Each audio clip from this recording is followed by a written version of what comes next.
Brace த Lord. இன்றைய நாளுக்கான வேத தியானம் 1 கொரிந்தியர் 12ஆம் அதிகாரம் 1 முதல் 31 வரை. அன்றியும் சகோதரரே, ஆவிக்குரிய வரங்களை குறித்து நீங்கள் அறியாதிருக்க எனக்கு மனதில்லை. நீங்கள் அஞ்ஞானிகளாய் இருந்தபோது ஏவப்பட்டபடியே ஊமையான விக்கிரகங்கள் இடத்தில் மனதை செலுத்தினீர்கள் என்று உங்களுக்கு தெரியுமே. ஆதலால் தேவனுடைய ஆவியினாலே பேசுகிற எவனும் இயேசுவை சபிக்கப்பட்டவர் என்று சொல்ல மாட்டான் என்றும், பரிசுத்த ஆவியினாலே அன்றி இயேசுவை கர்த்தர் என்று ஒருவனும் சொல்லக்கூடாதென்றும் உங்களுக்கு தெரிவிக்கிறேன். வரங்களில் வித்தியாசங்கள் உண்டு, ஆவியானவர் ஒருவரே. ஊழியங்களிலேயும் வித்தியாசங்கள் உண்டு, கர்த்தர் ஒருவரே. கிரியைகளிலேயும் வித்தியாசங்கள் உண்டு, எல்லாருக்குள்ளும் எல்லாவற்றையும் நடப்பிக்கிற தேவன் ஒருவரே. ஆவியினுடைய அனுக்கிரகம் அவனவனுடைய பிரயோஜனத்திற்கென்று அளிக்கப்பட்டிருக்கிறது. எப்படியெனில், ஒருவனுக்கு ஆவியினாலே ஞானத்தை போதிக்கும் வசனமும், வேறொருவனுக்கு அந்த ஆவியினாலேயே அறிவை உணர்த்தும் வசனமும், வேறொருவனுக்கு அந்த ஆவியினாலேயே விசுவாசமும், வேறொருவனுக்கு அந்த ஆவியினாலேயே குணமாக்கும் வரங்களும், வேறொருவனுக்கு அற்புதங்களை செய்யும் சக்தியும், வேறொருவனுக்கு தீர்க்க தரிசனம் உரைத்தலும், வேறொருவனுக்கு ஆவிகளை பகுத்தறிதலும், வேறொருவனுக்கு பற்பல பாஷைகளை பேசுதலும், வேறொருவனுக்கு பாஷைகளை வியாக்கியானம் பண்ணுதலும் அளிக்கப்படுகிறது. இவைகளை எல்லாம் அந்த ஒரே ஆவியானவர் நடப்பித்து தமது சித்தத்தின்படியே அவனுக்கு பகிர்ந்து கொடுக்கிறார். எப்படியெனில், சரீரம் ஒன்று, அதற்கு அவயவங்கள் அநேகம். ஒரே சரீரத்தின் அவயவங்கள் எல்லாம் அநேகமாயிருந்தும் சரீரம் ஒன்றாகவே இருக்கிறது. அந்த பிரகாரமாக கிறிஸ்துவும் இருக்கிறார்.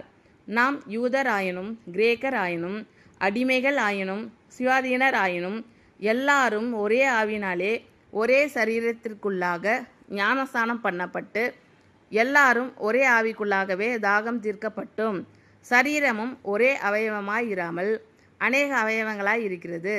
காலானது நான் கையிராதபடியினாலே நான் சரீரத்தின் அவயவம் அல்லவென்றால் அதனாலே அது சரீரத்தின் அவயவமாய் இராதோ?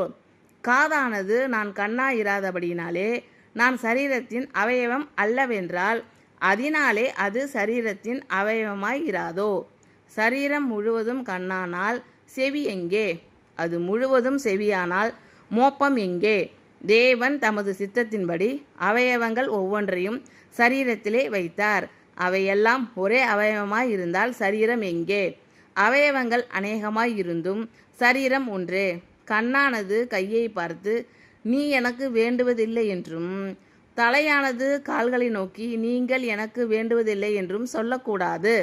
சரீர அவயவங்களில் பலவீனம் உள்ளவைகளாய் காணப்படுகிறவைகளே மிகவும் வேண்டியவைகளாய் இருக்கிறது. மேலும் சரீர அவயவங்களில் கனவீனமாய் காணப்படுகிறவைகளுக்கே அதிக கனத்தை கொடுக்கிறோம். நம்மில் லட்சணம் இல்லாதவைகளே அதிக அலங்காரம் பெறும். நம்மில் லட்சணம் உள்ளவைகளுக்கு அலங்கரிப்பு வேண்டியதில்லை. சரீரத்திலே பிரிவினை உண்டாயிராமல் அவயவங்கள் ஒன்றை குறித்து ஒன்று கவலையாய் இருக்கும்படிக்கு தேவன் கனத்தில் குறைவுள்ளதற்கு அதிக கனத்தை கொடுத்து இப்படி சரீரத்தை அமைத்திருக்கிறார். ஆதலால் ஒரு அவயவம் பாடுபட்டால் எல்லா அவயவங்களும் கூட பாடுபடும். ஒரு அவயவம் மகிமைப்பட்டால் எல்லா அவயவங்களும் கூட சந்தோஷப்படும். நீங்களே கிறிஸ்துவின் சரீரமாயும் தனித்தனியே அவயவங்களுமாய் இருக்கிறீர்கள்.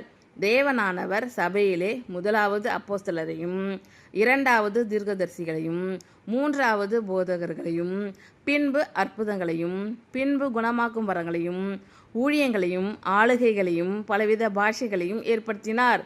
எல்லாரும் அப்போஸ்தலர்களா? எல்லாரும் தீர்க்கதரிசிகளா? எல்லாரும் போதகர்களா? எல்லாரும் அற்புதங்களை செய்கிறவர்களா? எல்லாரும் குணமாக்கும் வரங்களை உடையவர்களா? எல்லாரும் அந்நிய பாஷைகளை பேசுகிறார்களா? எல்லாரும் வியாக்கியானம் பண்ணுகிறார்களா?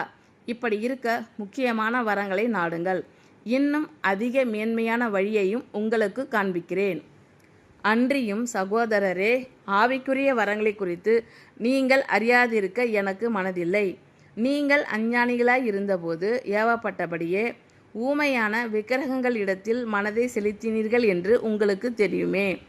ஆதலால் தேவனுடைய ஆவியினாலே பேசுகிற எவனும் இயேசுவை சபிக்கப்பட்டவர் என்று சொல்ல மாட்டான் என்றும், பரிசுத்த ஆவியினாலே அன்றி இயேசுவை கர்த்தர் என்று ஒருவனும் சொல்லக்கூடாதென்றும் உங்களுக்கு தெரிவிக்கிறேன். வரங்களில் வித்தியாசங்கள் உண்டு, ஆவியானவர் ஒருவரே. ஊழியங்களிலேயும் வித்தியாசங்கள் உண்டு. கர்த்தர் ஒருவரே.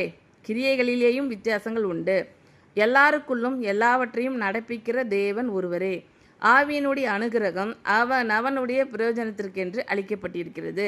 எப்படி எனில், ஒருவனுக்கு ஆவியினாலே ஞானத்தை போதிக்கும் வசனமும், வேறொருவனுக்கு அந்த ஆவியினாலேயே அறிவை உணர்த்தும் வசனமும், வேறொருவனுக்கு அந்த ஆவியினாலேயே விசுவாசமும், வேறொருவனுக்கு அந்த ஆவியினாலேயே குணமாக்கும் வரங்களும், வேறொருவனுக்கு அற்புதங்களை செய்யும் சக்தியும், வேறொருவனுக்கு தீர்க்க தரிசனம் உரைத்தலும், வேறொருவனுக்கு ஆவிகளை பகுத்தறிதலும், வேறொருவனுக்கு பற்பல பாஷைகளை பேசுதலும், வேறொருவனுக்கு பாஷைகளை வியாக்கியானம் பண்ணுதலும் அளிக்கப்படுகிறது.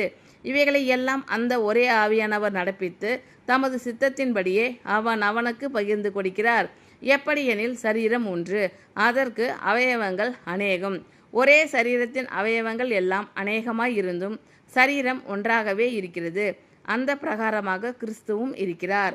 நாம் யூதர் ஆயினும் கிரேக்கர் ஆயினும் அடிமைகள் ஆயினும் சுயாதீனர் ஆயினும் எல்லாரும் ஒரே ஆவியினாலே ஒரே சரீரத்திற்குள்ளாக ஞானஸ்நானம் பண்ணப்பட்டு எல்லாரும் ஒரே ஆவிக்குள்ளாகவே தாகம் தீர்க்கப்பட்டோம். சரீரமும் ஒரே அவயவமாயிராமல் அநேக அவயவங்களாய் இருக்கிறது. காலானது நான் கையிராதபடியினாலே நான் சரீரத்தின் அவயவம் அல்லவென்றால் அதனாலே அது சரீரத்தின் அவயவமாய் இராதோ. காதானது நான் கண்ணாயிராதபடினாலே நான் சரீரத்தின் அவயவம் அல்லவென்றால் அதனாலே அது சரீரத்தின் அவயவமாய் இராதோ. சரீரம் முழுவதும் கண்ணானால் செவி எங்கே? அது முழுவதும் செவியானால் மோப்பம் எங்கே? தேவன் தமது சித்தத்தின்படி அவயவங்கள் ஒவ்வொன்றையும் சரீரத்திலே வைத்தார். அவையெல்லாம் ஒரே அவயவமாய் இருந்தால் சரீரம் எங்கே? அவயவங்கள் அநேகமாய் இருந்தும் சரீரம் ஒன்றே. கண்ணானது கையை பார்த்து நீ எனக்கு வேண்டுவதில்லை என்றும், தலையானது கால்களை நோக்கி நீங்கள் எனக்கு வேண்டுவதில்லை என்றும் சொல்லக்கூடாது. சரீர அவயவங்களில் பலவீனம் உள்ளவைகளாய் காணப்படுகிறவைகளே மிகவும் வேண்டியவைகளாய் இருக்கிறது. மேலும் சரீர அவயவங்களில் கனவீனமாய் காணப்படுகிறவைகளுக்கே அதிக கனத்தை கொடுக்கிறோம். நம்மில் லட்சணம் இல்லாதவைகளே அதிக அலங்காரம் பெறும். நம்மில் லட்சணம் உள்ளவைகளுக்கு அலங்கரிப்பு வேண்டியதில்லை. சரீரத்திலே பிரிவினை உண்டாயிராமல் அவயவங்கள் ஒன்றை குறித்து ஒன்று கவலையாய் இருக்கும்படிக்கு தேவன் கனத்தில் குறைவுள்ளதற்கு அதிக கனத்தை கொடுத்து இப்படி சரீரத்தை அமைத்திருக்கிறார். ஆதலால் ஒரு அவயவம் பாடுபட்டால் எல்லா அவயவங்களும் கூட பாடுபடும். ஒரு அவயவம் மகிமைப்பட்டால் எல்லா அவயவங்களும் கூட சந்தோஷப்படும். நீங்களே கிறிஸ்துவின் சரீரமாயும் தனித்தனியே அவயவங்களுமாய் இருக்கிறீர்கள்.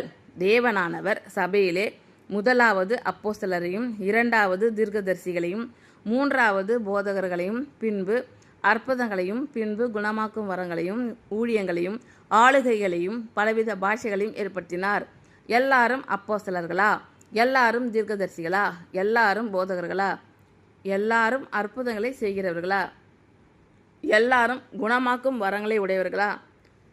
எல்லாரும் அந்நிய பாஷைகளை பேசுகிறார்களா? எல்லாரும் வியாக்கியானம் பண்ணுகிறார்களா? இப்படி இருக்க முக்கியமான வரங்களை நாடுங்கள். இன்னும் அதிக மேன்மையான வழியையும் உங்களுக்கு காண்பிக்கிறேன். ஆமீன். Thank you Lord. கர்த்தர் உங்கள் அனைவரையும் ஆசீர்வதிப்பாராக. God bless you all.